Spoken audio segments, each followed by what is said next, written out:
With us now is Charlie, and Charlie is a phenomenal man with a fantastic story. And now we're going to be talking about how his giving heart is giving to LLS. Welcome to the show. How are you? Thank you very much for having me. Good to be here. I like your story. So you're 40 years old. 40 years old. Looking cool as ever. Thank you. And success wasn't always easy for you. No, definitely not. High school, I was one of those kids essentially, high school, middle school, elementary school, disciplinary problem, suspensions, getting thrown out, would always be told that they'd never be anything, and then here we are. So disciplinary actions, so you'd get called down to the principal's office and they'd be like, Charlie, why am I seeing you again? Pretty much. I was a big talker, right? Okay. So I was diagnosed with ADHD back in the day before it was as kind of common as it is now. And that was the issue. I was just like most kids. I wasn't into what I was being taught. And as a result, I would talk and act out and be thrown out. Then you became an entrepreneur and you owned a franchise.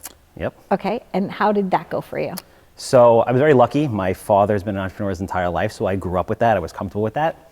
So he had a Mako body shop franchise, like, better get Mako on TV in Brooklyn. So he loaned me the money to open mine in Hempstead, and I operated that for 10 years. But about halfway through, I realized that wasn't exactly for me. Even though it was an amazing gift that he gave me and the opportunity, it wasn't what I wanted. It didn't make me feel happy every day when I woke up. Okay, so you were making money, but you just didn't feel fulfilled. No, exactly. So what was your next step? So I success? had a friend give me a book, Rich Dad, Poor Dad, which changed my life and I think millions of other people's as well. And I said, that's it. I'm going to be a professional investor. I found my calling. But at that point, it's like, what do? You have this business. People are telling you you're crazy. You want to leave. But how do you also become a professional investor?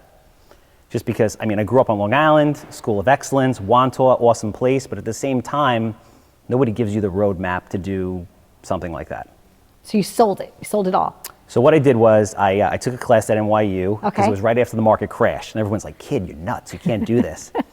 And they told me to join the local RIAs. RIAs are Real Estate Investment Associations. So I joined the local RIA and I met a man named Carl Chavone who became my mentor. And I trained with him for 2 years before I was ready to go buy a house. Then it took me a year to find my first house. Then as soon as I got the first house, it was proof of concept, even though everyone said, kid, you're nuts, you're gonna fail, you're gonna lose it all. And at that point, I sold it all and went right into it. It's when failure's not an option, when you're resourceful at any cost. Yeah. A lot of people don't know this, but I sold my house. I sold my house, I sold everything I own. Okay. Because I started the television show in 2008 when the economy took a big hit. Wow. And so there was no money, there was no sponsors, there were no investors. So I sold everything, I invested it in the show. And now I've been on for 11 years. And it just goes to show you that sometimes during drastic, challenging times, you can come out on the other side.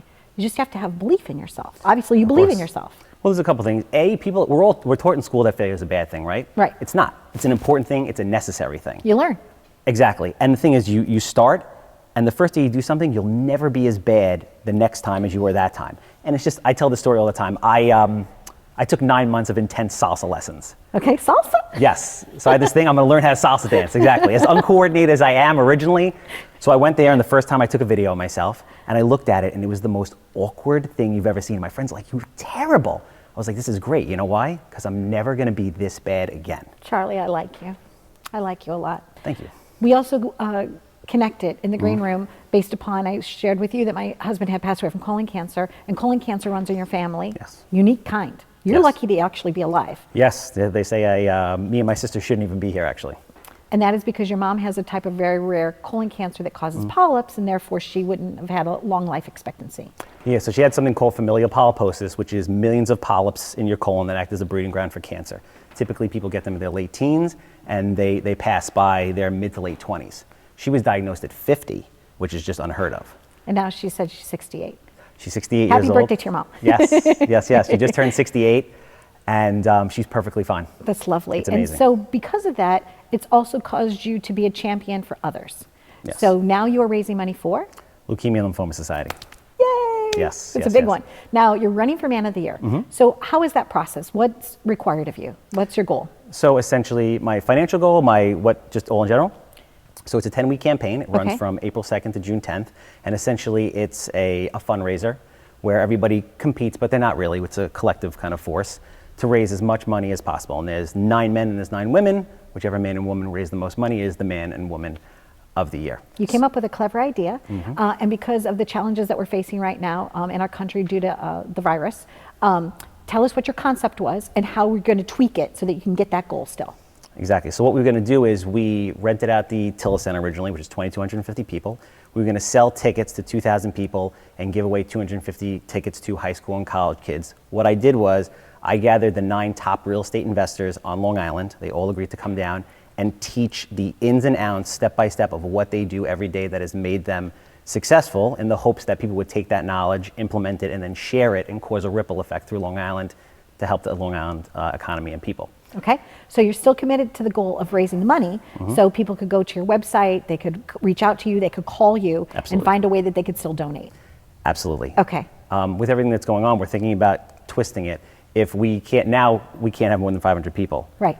If that ends up sticking, May 17th is the event, we're going to do a 24-hour live stream, like pay-per-view invest-a-thon. Great. Excited to be part of it. Yeah. And we are here to support you, to celebrate you. We thank you for coming out today. Thank you so much. Because we really are trying to get the message out that we are here and we're up to doing good things in life. Thank you very much. And congratulations on all your success. I appreciate it so much. You're welcome. Yay, go Charlie. So there you go. We are championing people and causes. If you can make a difference, please go to his website to support. And we hope in your community that you're still doing charitable things. Be well.